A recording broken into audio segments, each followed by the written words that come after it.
Hello दोस्तों, क्या हाल है। बात करते हैं आज मुख्य समाचार में देश की तमाम खबरों पर नजर डालते हैं। MQI न्यूज चैनल पर नए हो तो सपोर्ट करें और घर बैठे हर खबर की जानकारी लें।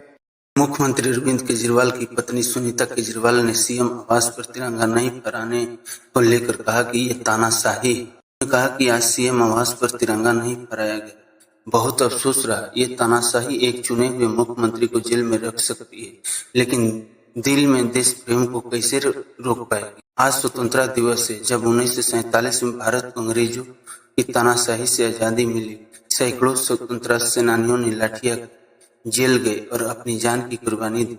हमें यह आजादी दिलवाने के लिए उनके सपनों में भी ऐसा विचार नहीं आया होगा। एक दिन आजाद भारत में एक चुने हुए मुख्यमंत्री को झूठे मुकदमे में फंसाकर महीनों तक जेल में रखा जाएगा। आइए इस स्वतंत्रता दिवस पर हम ये प्रण लेते हैं कि आखिरी सांस तक तानाशाही के खिलाफ लड़ते रहेंगे। प्रधानमंत्री नरेंद्र मोदी ने तीसरी बार सत्ता में आने के बाद गुरुवार को स्वतंत्रता दिवस के मौके पर 11वीं बार ऐतिहासिक लाल किले पर तिरंगा फहराया। लाल किले की पार्कशीट से उन्होंने देशवासियों को संबोधित करते हुए देश को आजादी दिलाने वाले स्वतंत्रता सेनानियों को नमन किया। पीएम मोदी ने लाल किले से एक नया रिकॉर्ड भी बनाया।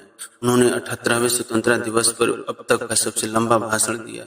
पीएम मोदी ने लाल किले की पार्कशीट से 98 मिनट तक देशवासियों को संबोधित किया, यानी उन्होंने 1.5 घंटे से ज्यादा भाषण दिया। इससे पहले उन्होंने साल 2016 में स्वतंत्रता दिवस के मौके पर 96 मिनट का भाषण दिया था, लेकिन आज उन्होंने 98 मिनट का भाषण देकर अपना खुद का रिकॉर्ड तोड़ दिया।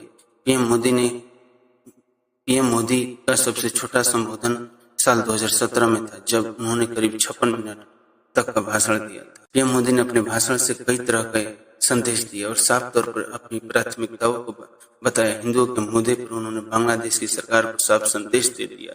वहीं देश में भ्रष्टाचार के मुद्दे पर कार्रवाई को लेकर भी साफ संदेश देने का काम किया। सरकार की तरफ से जारी सूची पर भी पीएम मोदी पूरी तरह से प्रतिबद्ध दिखे। शिक्षा और रोजगार के मुद्दे को भी पीएम मोदी ने अपने लाल किले से संबोधन में प्रमुखता से रखा। प्रधानमंत्री नरेंद्र मोदी ने गुरुवार को उम्मीद जताई कि बांग्लादेश में हालात जल्द सामान्य होंगे और वहां हिंदू तथा दूसरे अल्पसंख्यक समुदाय की सुरक्षा सुनिश्चित होगी।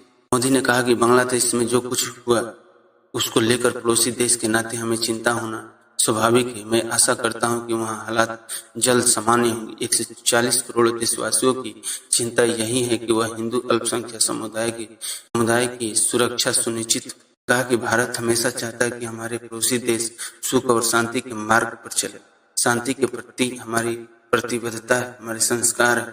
पीएम मोदी ने अपने भाषण में रिफॉर्म पर भी सफाई दी। उन्होंने कहा कि सरकार के सुधार पिंक पेपर के भारी भरकम आर्थिक खबर बनाने वाले घटनाक्रम नहीं, ये बहुत गहराई वाले काम होने वाले नए किस्म के रिफॉर्म आएंगे जो हर इंसान की जिंदगी पर बहुत असर डालेंगे। पीएम मोदी ने सुधार को लेकर जनता की राय की भी बात की। भ्रष्टाचार के खिलाफ कार्रवाई पिछले 10 सालों में केंद्र सरकार की प्रमुख एजेंडा में शामिल रहा। पिछले लोकसभा के चुनाव के दौरान भी बीजेपी ने इसे मजबूती से उठाया। पीएम मोदी के भाषण से दूसरी बड़ी हेडलाइन यह निकली कि जो लोग भारत की तरक्की से परेशान, निराशावादी है, भ्रष्टाचारवादी है, परिवारवादी है, उन पर उनका हमला जोर शोर से रहने वाला। पीएम मोदी की इस चेतावनी को पिछले दिनों के घटनाक्रम से जोड़कर देखा जा सकता है। पीएम मोदी ने बिना नाम लिए हिडनबर्ग जैसी रिपोर्ट के बाद देश में विपक्षी दलों की नकारात्मक राजनीति। उन्होंने कहा कि 1 नेशन 1 इलेक्शन के लिए देश को आगे आना।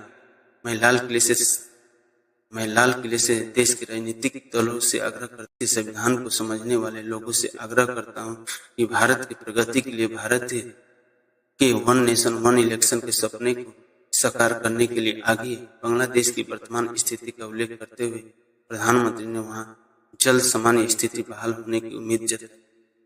पीएम मोदी ने अपने भाषण में शिक्षा रोजगार पर फोकस किया। प्रधानमंत्री ने कहा कि बिहार में गौरव का इतिहास रहा। हमने नालंदा यूनिवर्सिटी का पुनः निर्माण किया। नालंदा यूनिवर्सिटी एक बार फिर से काम करना शुरू कर दिया, लेकिन हमें शिक्षा के क्षेत्र में फिर से एक बार सदियों पुरानी उस नालंदा को जगाना होगा, नालंदा को जीना होगा। उस नालंदा को लेकर के बड़े विश्वास के साथ विश्व की ज्ञान की परंपराओं को नई चेतना देने का। पीएम मोदी ने बिरसा मुंडा के आदिवासी राजनीतियों को साधने की भी कोशिश की। पीएम ने कहा कि भगवान बिरसा मुंडा की 150वीं जयंती आ रही है, ये हम सब के लिए प्रेरणा का कारण। समाज के प्रति एक छोटे से छोटा व्यक्ति कैसे जज्बात रखता है, उससे बड़ी और कहाँ से मिल सकती है। उनकी जयंती आ रही, उनकी 150वीं जयंती जब हम मनाएं, समाज के प्रति हमारा स्वभाव बढ़, हम समाज के सभी गरीब, दलितों, आदिवासियों को अपने साथ ले। 1 सितंबर 2024 से सिम कार्ड पर नए नियम लागू किए जा रहे हैं, जिसके माध्यम से देश भर के धोखाधड़ी वाले कॉल को रोकने में सहायता मिलेगी। इसके अलावा ये कदम सभी उपभोक्ताओं की बढ़ती हुई शिकायतों निवारण करेगी और अनचाहे कॉल के क्षेत्र में धोखाधड़ी की संभावना को कम करने के लिए एक सावधानी बरतने का सबसे अच्छा उपाय है। नए नियम के अनुसार दूरसंचार उपभोक्ताओं को अपने नेटवर्क पर फर्जी कॉलिंग के बारे में ग्राहकों की शिकायत दूर करने हेतु जिम्मेदार ठहराया जाता है। इस उपाय का उद्देश्य सेवा नेटवर्क गतिविधियों की बेहतरीन निगरानी और नियंत्रण करने के लिए प्रोत्साहित किया जाए। ट्राई के द्वारा घोषणा कर रही है कि मार्केटिंग अथवा प्रमोशन कॉलिंग के लिए इस्तेमाल किए जाने वाले निजी मोबाइल नंबरों को 2 साल के लिए ब्लैक लिस्ट कर दिया जा सकता है। यह नया कानून उन सभी व्यक्तियों को रक्षित करना है जो कि निजी नंबरों से अवांछित कॉलिंग करके कई प्रकार के नियमों का उल्लंघन करते आ रहे हैं। सरकार के द्वारा सर्वप्रथम वित्तीय धोखाधड़ी से छुटकारा दिलाने के लिए 160 नंबर की श्रृंखला स्टार्ट कर रही थी। इस नियम के अनुसार पहले आधारित संचालन हेतु निजी नंबरों से लगातार आने वाले प्रमोशन कॉलेज की समस्या को संबोधित। जैसे ही ट्राई के द्वारा ये सभी नए नियम लागू किए जाते हैं, इसका सीधा प्रभाव भारतीय दूरसंचार परिवेश पर दिखने की